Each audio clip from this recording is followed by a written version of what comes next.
Hello, and welcome to another interesting episode of the Star Guest Show. I am Jennifer Uma Ozurumba, like you all know, your amiable host. And today I have a very intelligent young lady in the studio who goes by the name Barbara Yotim. Barbara is a passionate advocate and founder of Shiba Care Initiative, an organization dedicated to addressing the gaps in criminal justice system and correctional services in Nigeria. Kindly welcome with me, Barbara Yotim. Thank you. Welcome to the Star Guest Show. Thank you. I am delighted to have you today. Thank you. I'm honored. Yes. So, like I have introduced you, I'd still like you to throw more light on your organization and what you do. Okay. I'm the CEO of Shiba Care Initiative Foundation. Okay. Yeah. All right. So today I'm going to be asking you a few questions. Okay. Of course, I expect that you help us because most of us may not know the details of what you do because I know that you're doing so much. Thank you. Someone of your age, I know that you are young and carrying this kind of vision, it's something that needs to be studied. Yeah. So first off, before we start, what inspired you to start this vision? Okay, thank you. The vision started way back when a close relation was held in incarceration for a long period of time. It affected my siblings and I growing up without both parents to take care of us at that time, which anniversarily affected us as a family. Madam Star Guest, you know what it means when both parents are not there to cater for the family. My continual visit to the correctional facilities exposed me to see the deplorable prison condition scattered across. I was curious to know what made people to be kept in prison for such an indefinite period of time. I also discovered that apart from people that commit crime that warrant imprisonment, some have unjustly been held in incarceration. Worse still, indefinite worst cases need a redress, need justice, need freedom for them to join and meet with their family to live a meaningful life. I had the yearning for the freedom of my loved ones and the freedom of people languishing all over across the nation. It became my concern because I was affected negatively. You understand what it means? To be affected. Yes, I understand because from a personal point of view, I know that people who I've visited a correctional center before. I know that people are really, really affected, especially when they have someone like the provider of the family being unjustly detained. It causes emotional breakdown for the family members. It does. And even the person who is detained in prison for that long period of time. So it's really something that needs to be addressed. And thank you for the work that you do because it's not everyone that can take it upon themselves to do this kind of job. Well done. Easy job. Thank you. Okay, so I understand that you have been visiting correctional centers across Nigeria. Yes, you have visited quite a number of correctional centers that I am aware of. And from your work so far, what are some of the most shocking or heartbreaking stories that you've come across in correctional centers? Okay. One of the heartbreaking realities I have come across in the correctional center.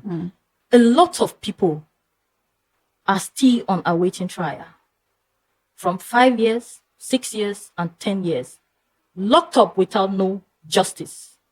Some have been arrested without proper evidence. And a lot of them, their family members are not aware of where they are. My goodness. Yeah. These are the challenges we face. But we keep pushing. Because we have to do it. Exactly. So how do you navigate the legal system to secure justice for these people? Because I understand that some of them do not even have family members that care anymore. And they don't even have money to pay lawyers to defend them. So how do you navigate the justice system? Well, that's a serious one. Honestly, navigating the legal system in Nigeria, no be small matter. You understand? Yes. Because it's like you are climbing a mountain without a path. You get, especially when you are fighting for those people that the system has ignored. It's not an easy task. But we keep on pushing. Yes. At Shiba Care Initiative, we listen to the victims. We hear their stories. After that, we connect with the lawyers that have volunteered to take this kind of cases. You have lawyers. Yeah, we have on lawyers. ground. Yeah, on ground that have volunteered Oh. to handle this kind of issues. Okay. You get. Aside from that, we come out. We also do our own investigation. Okay. We let people know the truth in what we do. We let people know the light in what we do. After that, silence is no longer an option. This is how we deal with it, and this is how we move. Wow. Yeah. Well done. Thank you so Well much. done. You are doing a lot. And I understand that you also do outreach Yeah. for those in prison. So what can you tell us about that? Yeah, the outreach we do, we barb the inmates. Okay. We sanitize the place. Wow. Yeah, we do a lot. That's a lot. Yeah, That's a one lot. of the projects Shiba Care has, we are going to be opening some barbing salons in the place so that the inmates can make use of it. Make use So, of it. okay, you bring barbers Yeah, have barbers. to cut their hairs, Cut their or hair. you train them to cut their hairs. No, I themselves? have barbers. Okay, That okay. are ready Okay. to do the work. Okay. We move. Sometimes we spend a week, Okay. depending on the crowd. So, all right, let's talk about the most important aspect: finance. Finance. I know that money is involved. Lots of money is involved Yeah, in this it project. is. So, how do you get your funds? How do you fund this project? Well, Do you have partners? Do you have people who support you and what you do? not yet. You know, Wow. we are in Nigeria. Before somebody believe in you, you have to start up a foundation. Without that, you can't meet somebody and say, help me. Nobody will look at you. So I have to lay the foundation. I have to do one or two things. So, as it stands now, you are running this from your pocket. Yes, I do Wow. part-time jobs. Okay. Like some of the visits, I do part-time jobs to save. I know that, okay, I'm going to this correctional center. How many people am I going to barb? You understand? So I have, I put everything in record. Okay. That's how I Great. do it. That's a great one. And I hope that after this show, you're going to get people to support your vision and help you to deliver this across the nation. I pray so. We hope that's, so too. That's what we are pushing for. Okay. So have you been able to help some of those people come out of the prison and then put them back into the society and, of course, sensitize the society to accept them back? Have you been able to do that? No, you can't do that immediately. Okay. They have to observe them. Okay. Because if you don't observe them, you have issue on doing that. Some of them, if you leave them out, they don't go far. They still bring them back.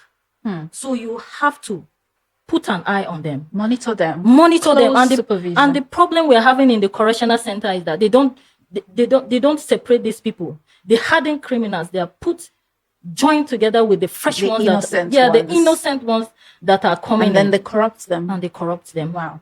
And 99% of most of the inmates are not educated. Just few. So I think that they should bring in some kind of education into the system, into the correctional facilities, where these inmates are being taught or being trained somehow so they can distract them from those criminal activities that may have brought them into the correctional system. Well, one of the interesting things they love doing is skills.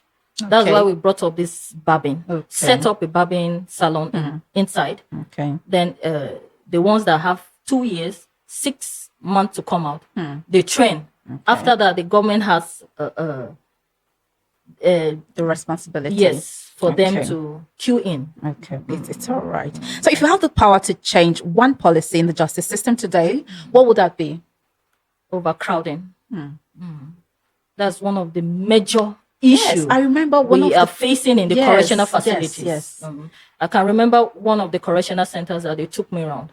I discovered the ones that were sick, tuberculosis, they were just kept not too far from the inmates. Wow. And you know what that means. That is, oh my Yes, goodness. and they can easily get affected. So we are saying that more correctional facilities should be built so that these inmates can have space to live and then health care provided for the sick ones in order for them not to pass down the illness to the ones who aren't ill in the correctional facilities. And this is all what Shiba Care is working towards achieving.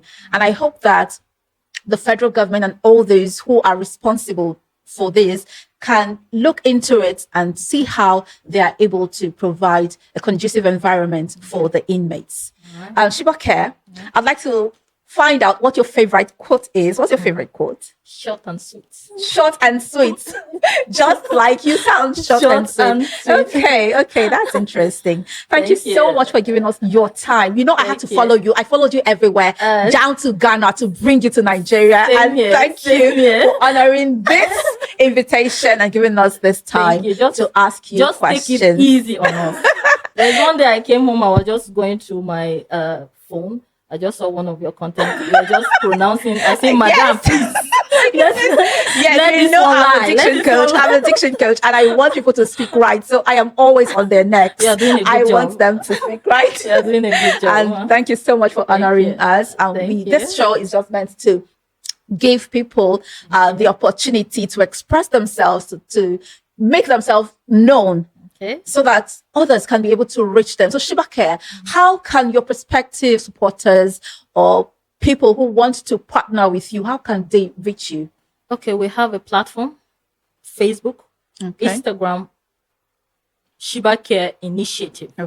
Then we have a cell number. You can reach us on 070-69-260-772. All right. Thank you so much. That you can reach them on their Facebook and Instagram at Shiba Care Initiative, and then on the phone number appearing on your screen.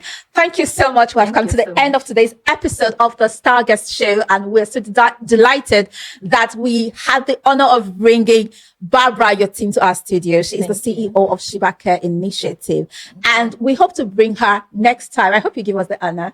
No problem. Thank you so much. All right, I remain your amiable host, Jennifer Uzurumba, and thank you for watching. Thank you.